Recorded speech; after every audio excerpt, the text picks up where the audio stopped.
Hello, नमस्कार मित्रांनो, तुमचे स्वागत आहे पुन्हा एकदा एका नवीन व्हिडिओमध्ये. तर मित्रांनो, मुख्यमंत्री माझी लाडकी बहीण या योजनेच्या अंमलबजावणीमध्ये सुधारणेसह काही व्याप्ती करण्यात आलेल्या आहेत आणि त्यांची व्याप्ती आहे ती वाढवण्यात आलेली आहे आणि त्याबद्दलचा जो जी-आर आहे आणि त्यामध्ये नवीन बदल करण्यात आलेले काय आहेत ते आपण या व्हिडिओमध्ये बघणार आहोत. तर हा जी-आर बघा 12 जुलै 2024 म्हणजेच आजच आलेला आहे. तर या जी-आरमध्ये कोणते नवीन बदल करण्यात आलेले आहेत तर ते आपण माहिती करून घेऊया. तर मित्रांनो, तुम्हाला माहितीच आहे की राज्यातील महिलांच्या आर्थिक स्वातंत्र्यासाठी आणि त्यांच्या आरोग्य आणि पोषणात सुधारणा करण्यासाठी आणि कुटुंबातील त्यांची निर्णायक भूमिका मजबूत करण्यासाठी महाराष्ट्र राज्यात मुख्यमंत्री माझी लाडकी बहीण योजना राबवण्याबाबत शासन निर्णय 28/6/2024 अन्वये मान्यता देण्यात आली आहे. सदर योजनेच्या 28/6/2024 रोजीच्या शासन निर्णयामध्ये अंशतः सुधारणा करून 3/7 रोजी शासन निर्णय निर्गमित करण्यात आला आहे. तर मित्रांनो, इथे शासन निर्णय तुम्ही बघू शकता. मुख्यमंत्री माझी लाडकी बहीण या योजनेच्या अंमलबजावणी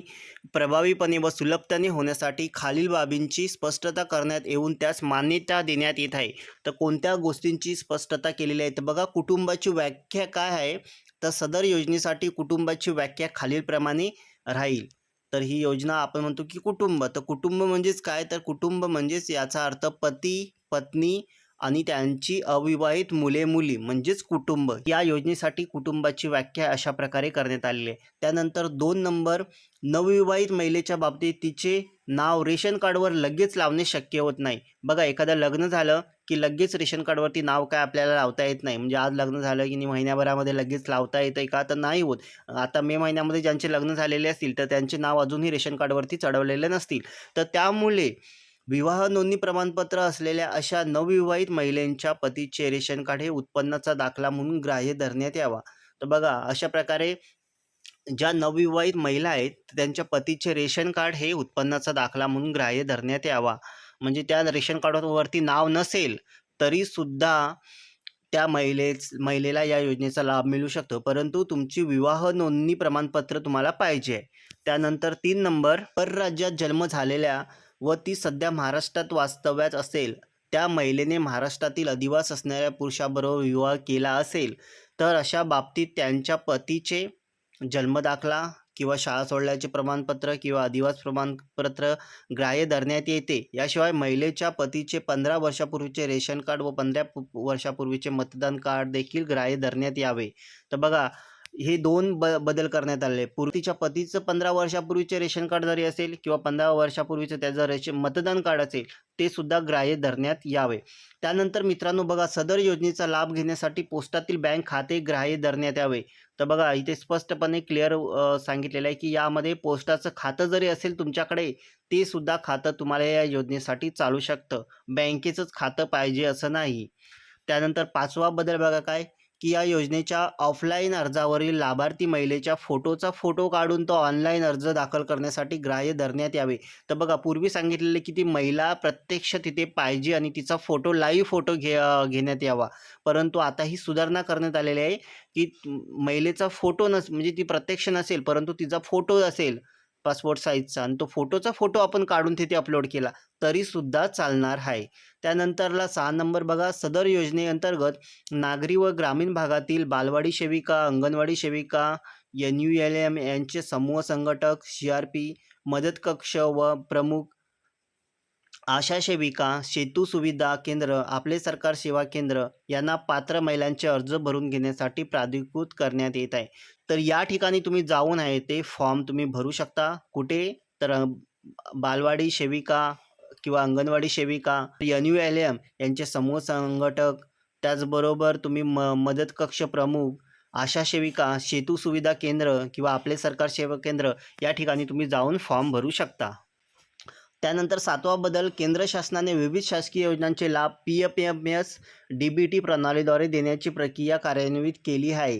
केंद्र राज्य शासनाच्या विविध योजनांतील उदाहरणार्थ PM किसान, पोषण, MGNREGS, PM Svanidhi, JSY, PMMVY व अन्य तत्सम योजना जे लाभार्थी मुख्यमंत्री माझी लाडकी बहीण या योजनेच्या अटी शर्तीनुसार पात्र ठरत असतील त्यांचा डाटा माहिती व तंत्रज्ञान विभागाकडून प्राप्त झाल्यानंतर त्यांचे KYC व आधार ऑथेंटिकेशन यापूर्वीच झालेले असल्याने सदर लाभार्थ्यांना केवळ ऑफलाईन अर्ज भरून घेऊन मुख्यमंत्री माझी लाडकी बहीण या योजनेचा थेट लाभ देण्यात यावा. मात्र हे करीत असताना पात्र लाभार्थी महिलांकडून सदर योजनेचा अर्ज भरून घेण्यात यावा.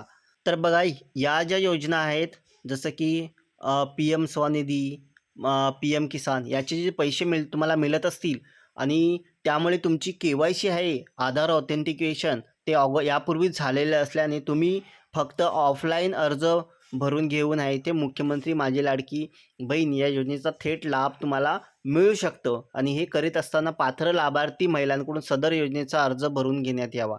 तर अशा प्रकारे या योजनांचा लाभ जरी तुम्हाला मिळत असेल तरीसुद्धा जे पात्र असतील तर त्या पात्र महिलांना सुद्धा या मुख्यमंत्री माझी लाडकी बहीण या योजनेचा सुद्धा लाभ मिळणार आहे, इथे त्यांनी स्पष्ट सांगितलेलं आहे. त्यानंतर गाव पातळीवर ग्रामसेवक, कृषी सहाय्यक, तलाठी, अंगणवाडी सेविका, आशा सेविका, ग्राम रोजगार सेवक, अन्य ग्रामस्तरीय कर्मचारी यांची ग्रामस्तरीय समिती स्थापन करण्यात यावी. सदर समितीचे संयोजक ग्रामसेवक व सदस्य सचिव अंगणवाडी सेविका राहतील. समितीने सदर योजनेसाठी गाव पातळीवर शिबिर आयोजित करून त्यामध्ये ऑनलाईन तसेच ऑफलाईन या दोन्ही पद्धतीने लाभार्थ्यांची नोंदणी करण्यात यावी. ऑफलाईन अर्ज यथावकाश ॲप पोर्टलवर भरण्यात यावी. म्हणजे बघा, जरी ऑफलाईन आपण फॉर्म भरून दिला तरीसुद्धा ते फॉर्म आहे ते जे दिलेले आहेत जसं ग्रामसेवक म्हणा, तलाठी, अंगणवाडी सेविका यांना ते ऑफलाईन भरून दिल्यानंतर सुद्धा त्यांना ते पोर्टलवरती ऑनलाईन हे करायचं आहे. तर मित्रांनो, अशा प्रकारे या 8 सुधारणा या केलेल्या आहेत आणि याची व्याप्ती आहे ती वाढवण्यात आलेली आहे. तर महत्त्वाचे बदल म्हणजेच तुमचा फोटो आहे, पहिल्यांदा लाईव्ह फोटो काढावा लागत होता, तर लाईव्ह फोटो काढण्याची गरज नाही. त्यानंतर महत्त्वाचा बदल म्हणजे ज्या नवीन लग्न झालेले आहेत त्यांच्याकडे त्यांचं नाव आहे ते रेशन कार्डमध्ये जरी ॲड केलेलं नसेल तरीसुद्धा ते उत्पन्नाचा दाखला म्हणून रेशन कार्ड ते अपलोड करू शकतात, परंतु तुम्हाला तुमचा मॅरेज सर्टिफिकेट आहे तोच असणं गरजेचं आहे. तर मित्रांनो, हे बदल करण्यात आलेले आहेत. तर लवकरच तुम्ही या योजनेचा फॉर्म भरून घ्या. तर मित्रांनो, या व्हिडिओमध्ये एवढंच. तर असेच भेटू पुन्हा अशाच एका माहितीपर व्हिडिओमध्ये.